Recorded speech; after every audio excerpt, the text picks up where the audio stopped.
Yo tout le monde, c'est Kruby. Bienvenue pour un nouvel épisode sur la chaîne Pit Stop F1 MotoGP. Aujourd'hui, on se retrouve pour la FAQ, la foire aux questions. Ça y est, enfin, je vous souhaite un bon visionnage à tous. Alors, on va commencer par les questions. La première question. Est-ce que tu lis? La réponse est non, car fin 2023, on y reviendra après, mais fin 2023, dans ma maladie, j'ai eu une malvoyance, autrement dit déficience visuelle, qui s'est ajoutée à ça, plus un diabète. Donc du coup, c'est une question très pertinente et qui touche un peu le cœur de cette vidéo. Donc du coup, la réponse est non. Deuxième question. Est-ce que tu as un métier en tête ou une vocation? Alors, je ne sais pas si j'ai une vocation, mais en tout cas, j'ai un métier en tête et ça me ferait très plaisir de le devenir un jour. C'est d'être commentateur sur la Formule 1. Je rêverais de commenter des grands prix de Formule 1. J'adore ça et c'est ce qui me fait vivre, j'ai envie de dire. C'est peut-être un peu cliché de dire ça, mais j'aime tellement ça que c'est ma passion. Troisième question. Quels sont les pour et les contre de l'hôpital? Alors, c'est une question assez complexe parce que je ne sais pas s'il y a vraiment des pour à l'hôpital. Franchement, là, je vois pas parce que entre la nourriture, le fait d'être allongé, le fait d'être assisté, je trouve qu'il n'y a pas de pour. Par contre, les contre, j'en ai. Donc déjà, la nourriture, parce que c'est vrai que malheureusement, manger dans un hôpital pour normalement récupérer, c'est compliqué quoi. Parce que si je mangeais 50 grammes de purée avec un morceau de poulet, c'est le bout du monde. Donc c'est vrai que ça devrait être amélioré, mais bon. Malheureusement, pour l'instant, ça n'est pas le cas. Ensuite, déjà le fait d'être assisté, parce que on est assisté de partout en fait. On peut rien faire tout seul. Donc c'est vrai que ça c'est vraiment très pénible. Donc ça j'ai détesté aussi. Je détestais être au lit. Je détestais ne pas sortir. Bon, même si je sors pas plus aujourd'hui. Mais le fait d'être enfermé pendant plus de 10 jours dans la chambre d'hôpital sans bouger, c'était très très compliqué. Surtout pour la deuxième hospitalisation. Donc voilà, je pense que c'est déjà pas mal. Quatrième question. Tu as mal à combien? Alors, actuellement, ça dépend. Parce que par exemple, quand je suis dans mon fauteuil roulant trop longtemps, j'ai mal quand je bouge, quand je tousse, que j'éternue, que je baille, tout ça. Donc je dirais peut-être 4 sur 10. Mais par contre, après la première opération, donc l'opération de la scoliose, on reviendra plus en détail là-dessus. Mais après la première opération, c'était très très dur. Franchement, j'hésite même pas, j'avais mal à 10.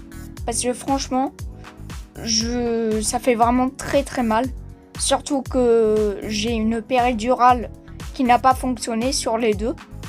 Donc du coup, c'était vraiment en pleine immersion. Donc c'était très très très douloureux. Fallait faire des bolus de morphine toutes les 5 minutes, tellement j'en pouvais plus. Donc ça faisait vraiment très mal. Puis après, ça s'est atténué. Il y a eu la deuxième opération pour le lavage, j'ai envie de dire, de mon dos, pour enlever l'infection. Donc ça faisait pas trop mal, ça tirait un peu quand je bougeais, mais ça allait. Et puis la troisième opération, bon, j'ai pas eu vraiment mal. J'avais mal les 2 premiers jours et puis après c'est passé. Mais franchement, la pire douleur, c'était après la première opération. Cinquième question. Est-ce que tu aimes la musique? Alors j'ai envie de dire pas vraiment.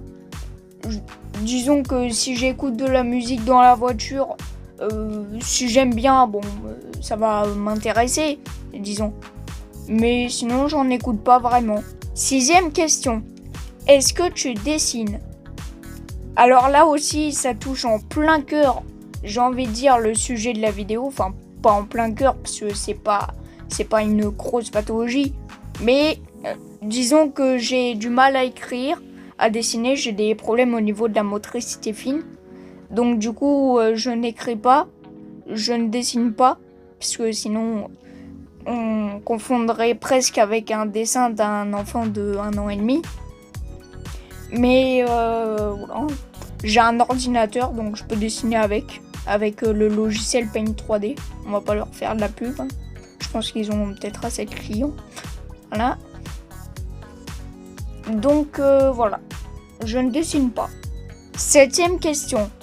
As-tu des amis? Alors non. Enfin, non. Disons que on va pas être aussi catégorique. Parce que j'ai une amie, d'ailleurs, elle est fan de Formule 1 et de MotoGP au passage. Mais sinon, non, je n'ai pas d'amis. Je préfère être seule, voilà. Je suis bien dans ma bulle. Voilà, je parle aussi un peu tout seul. Ça m'occupe. Je parle aussi beaucoup Formule 1 et MotoGP. Ça m'occupe pas mal. Et puis sinon, j'ai d'autres occupations. Donc du coup, je pense pas. Mais sinon, non, à part une amie, non, je n'ai pas d'autres amis. 8e question. Est-ce que tu vois? Alors, ça rejoint la première question. Donc, oui, je vois, mais à assez peu de dixièmes, disons, mais on en parlera juste après les questions. Mais je vois pas beaucoup, disons. Mais je vois, c'est l'essentiel. Au moins, je peux faire mes épisodes et vous répondre aux questions. 9e question. Qu'est-ce qui a fait que tu es passionné de F1 et de moto? Alors, au départ, mon père regardait les courses en 2021 et moi je détestais ça, pour vous dire. Et puis en 2022, j'ai vu le gros crash de Guan Yu Zhou à Silverstone. Donc ça m'a un peu intéressé, mais vite fait. Et puis après, mon vrai premier Grand Prix que j'ai regardé, c'est le Grand Prix de Belgique 2022. Que j'ai regardé avec l'accrochage Alonso-Hamilton. Et là, c'est de là que mon amour pour la Formule 1 est venu. Le MotoGP, c'est un peu plus traîné. La première course que j'ai regardée en entier, c'était en 2023. C'était la première course de 2023. Et depuis, je suis passionnée. Voilà, c'est vraiment incroyable l'amour que j'ai pour ces deux sports, mais surtout pour la Formule 1. La Formule 1, pourtant le MotoGP, bon, pas cette saison, parce qu'il y a la domination de Marquez, qui a maintenant plus de 120 points d'avance sur son frère. Mais les précédentes années, il y avait beaucoup d'actions en MotoGP, et en Formule 1, pas du tout. Et pourtant, je préfère la Formule 1 au MotoGP. Alors, je ne sais pas pourquoi, mais c'est comme ça, j'adore la Formule 1. Bon, le MotoGP aussi, mais encore plus la Formule 1. 10e question. Quel est le circuit le plus intéressant? Alors, c'est vrai que Silverstone, c'est un circuit très très très intéressant, parce qu'il y a toujours de la bataille, que ce soit en Formule 1 ou en MotoGP, parce que si vous ne le savez pas, la Formule 1 et le MotoGP se partagent quelques circuits sur le calendrier, dont Silverstone. Donc du coup, c'est vrai que Silverstone est un circuit très intéressant, parce que cette année, par exemple, en Formule 1, il y a eu de la pluie, il y a souvent des conditions changeantes, il y a eu beaucoup d'actions, beaucoup de dépassements, et en MotoGP aussi, parce qu'il y a vraiment de grosses occasions de passer. Et puis Silverstone, c'est un circuit historique. Il est là depuis 1950 en Formule 1. Donc depuis le début de ce sport automobile. Donc c'est vrai que ça, c'est historique. Après, il y a les circuits mythiques. Il y a le virage de Copse, qui est un virage ultra serré. Il y a eu aussi l'accident là-bas entre Lewis Hamilton et Max Verstappen en 2021. Il y a Maggots, Beckett, Chapelle, qui sont des enchaînements historiques. il y a le virage de Sto. C'est vraiment des circuits incroyablement historiques. Donc c'est vrai que ce circuit est très intéressant pour le spectacle et en termes d'histoire. 11e question. As-tu déjà rencontré des pilotes ? Alors en MotoGP, oui, j'ai rencontré Fabio Quartararo. J'ai eu le privilège de le rencontrer lorsqu'il était chez Yamaha à Roquebrune-sur-Argence il y a 2 ans, me semble-t-il. Et donc c'est vrai que c'était incroyable, j'ai pu faire une photo avec lui, j'ai pu le voir en vrai, et puis ça reste un champion du monde de MotoGP, donc c'est vrai que c'est assez exceptionnel. Sinon, en Formule 1, je n'ai pas pu rencontrer d'autres pilotes, mais j'espère pouvoir en rencontrer d'autres en MotoGP, ainsi qu'en Formule 1. 12e et dernière question. Donne-nous des nouvelles de ta santé. Alors, ma santé, ça va mieux. On en reparlera un peu plus en détail dans la seconde partie. Mais en tout cas, ça va un peu mieux. Ça commence à cicatriser. Donc voilà, je vais vous expliquer dans quelques instants un peu plus en détail pour que vous soyez fixés et pour que vous sachiez ce que j'ai comme pathologie. Deuxième partie. Donc, je vais vous donner des informations sur moi, de ce que j'ai exactement, de ce qui s'est passé. Donc, en fait, il y a 7 ans, un peu plus de 7 ans, mais en tout cas, le diagnostic a été posé il y a 7 ans, mais il y a 8 ans à peu près, j'ai commencé à tituber, un peu comme un alcoolique, si vous voulez, pour vous schématiser. Et donc, du coup, mes parents se sont posé des questions. Donc du coup, j'ai été diagnostiquée en partie grâce à ma mère parce qu'elle a fait en sorte de me faire les examens qu'il fallait et de pousser un peu les médecins aux fesses, disons. Parce qu'au début, on pensait à une ataxie cérébelleuse, mais finalement, c'est une ataxie de Friedreich. Donc le nom est un peu compliqué, c'est allemand. Donc c'est une maladie rare. Donc environ 15 000 dans le monde sont touchés par cette pathologie, entre 1300 et 1500 en France. Et donc du coup ça touche le système nerveux, ça touche une protéine qui s'appelle la frataxine. Alors me demandez pas de vous expliquer ce que c'est parce que moi non plus je ne sais pas. Mais je sais qu'en gros il y a une accumulation de fer qui s'est faite et qui a touché mon cœur. Donc j'ai une cardiomyopathie hypertrophique, donc qui est l'épaississement du cœur. Donc j'ai des médicaments. Pour ça, j'ai un bêta-bloquant ainsi qu'un autre médicament. Et puis après, j'ai eu la scoliose qui est arrivée en 2021. Parce que quand je marchais tout tordu. Enfin, je marchais pas du tout comme il fallait.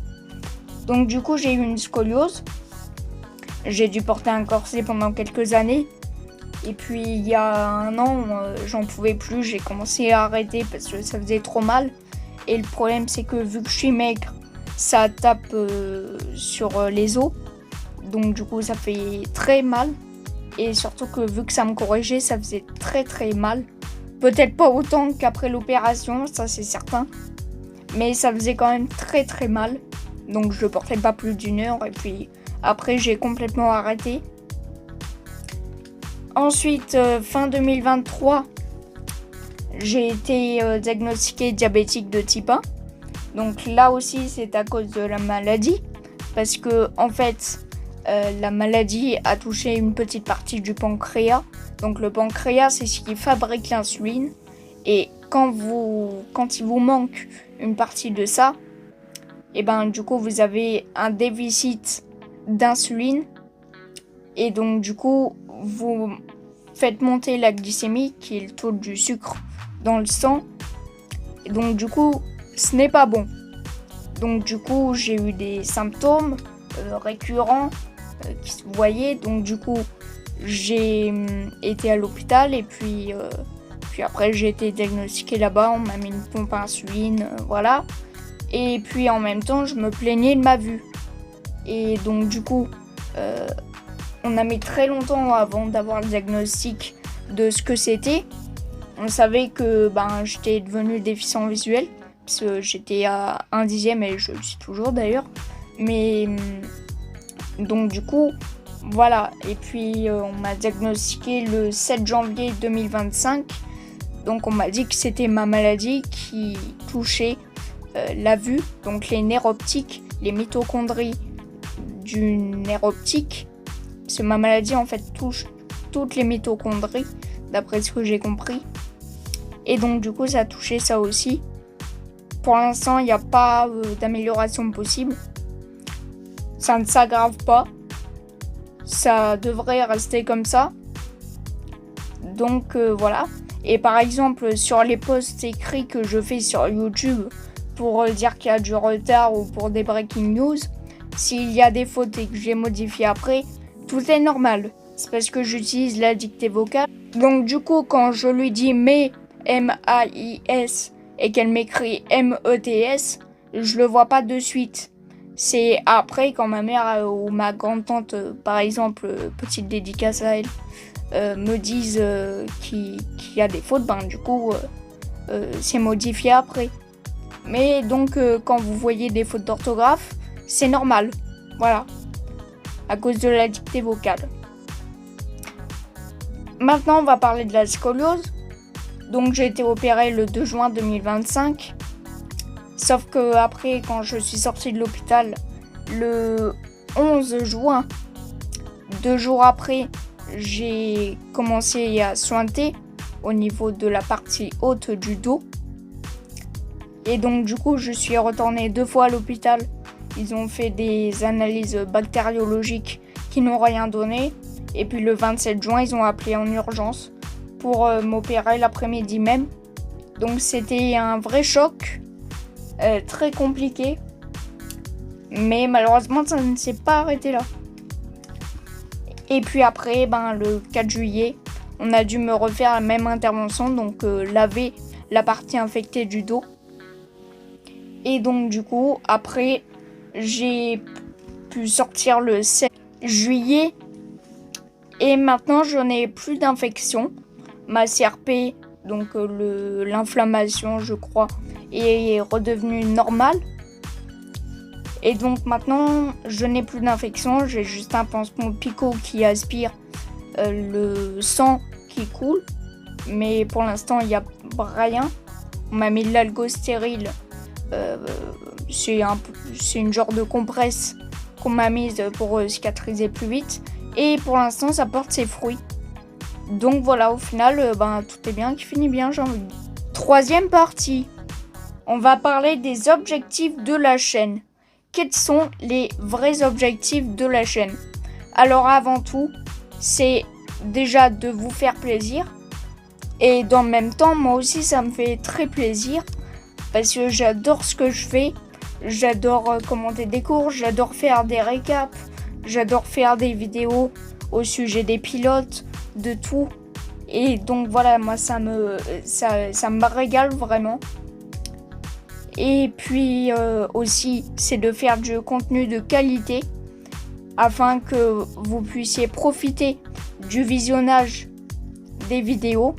Et l'objectif aussi, c'est d'avoir forcément beaucoup de vues pour que des gens puissent découvrir la Formule 1 ou le MotoGP s'ils ne s'intéressaient pas trop ou qu'ils ne connaissaient pas trop. Et puis c'est aussi de faire découvrir de nouvelles choses. Et voilà, et de régaler plus de monde encore. Donc voilà, moi c'est vrai que faire des vidéos comme ça me fait vibrer. Et j'adore ce que je fais.